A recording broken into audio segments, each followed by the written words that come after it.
Hello, Internet. Okay, so doing another. Well, first of all, I've thrown up a couple of videos recently with the tag from the vault in the front of them, and hopefully it's apparent what that means because those videos are lacking my usual top-notch production quality, shall we say. And the reason for that is because they weren't intended for the channel particularly. They were intended to go to a private client, um, but they were so general and of use that I decided to throw them up on the channel anyways. It's just a way for me to get more stuff on the channel without necessarily spending more time on production. Not that I spend a lot of time on production, but you get the point. There's more stuff in my head than on the channel, and I would like that to not be the case. So this video is kind of an in between, where I am making it specifically for a client, but I'm also making it for the channel. So this is kind of from the vault. But what we're talking about today is an idea to help play with your timing and make your timing a little more productive. And then tangential but related to that, timing your weight shift also. So we're slowing things down, right? Because beginners weight shift too fast, get on the front foot, and then spin out, and don't ever learn how to brace because their weight is too far forward on top of the front foot. Also, beginners tend to leave the disc on center as they X step, such that the disc is already moving backwards before the X step even lands, right? So as I'm going into my big giant X step, I have to turn because my X step is too big, and then the disc is already moving backwards too early. So the Paul McBeth pump is just tying the disc to your X step. They both move forward at the same time. So I'm throwing this way. I'm going to do my initial step. When my X step starts moving forward, the disc starts moving forward too. So this is now the start of the race. My plant foot is going to go forward as my disc goes backwards, and it's easier to get my plant down before I'm at peak reach back, right? Because remember, beginners go peak reach back, plant foot, and that creates a lot of problems with the timing.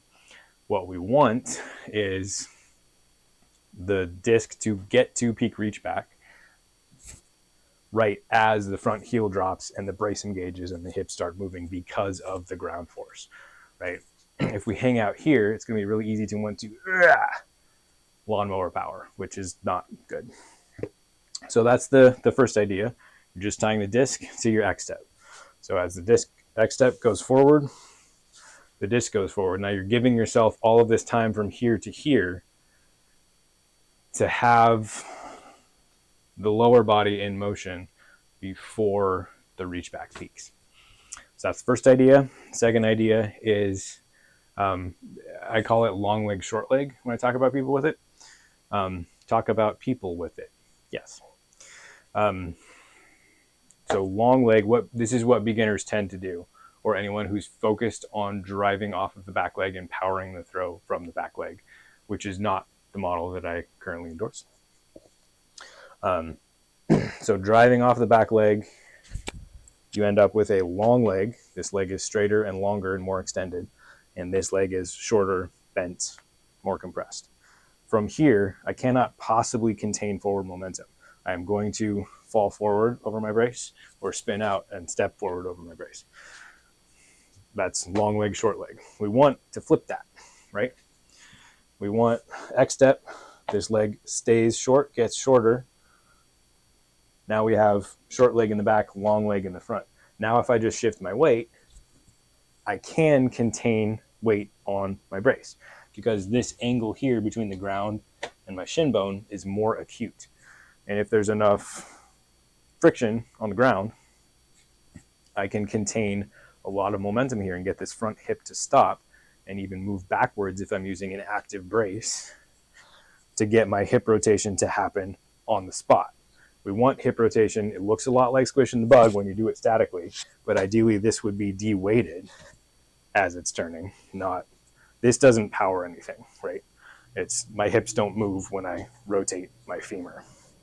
My hips move when weight from the back leg is going this way and an active brace is sending this hip this way. You want to spin, not a door opening, right? And you tend to get a door opening if your weight comes here, then you're hinging around an axis that goes vertically through your front foot. That's not what we want. So the first step to learning that type of brace is being able to contain your weight behind your front leg. So I'll do a more in-depth video about this concept and perhaps a progression to how to get to a feel of the brace. But the starting idea is that your front leg has to be longer and has to be able to stop your momentum. So just try that. Like stand centered on this one and then push forward and make sure you can stop your weight and feel what that feels like.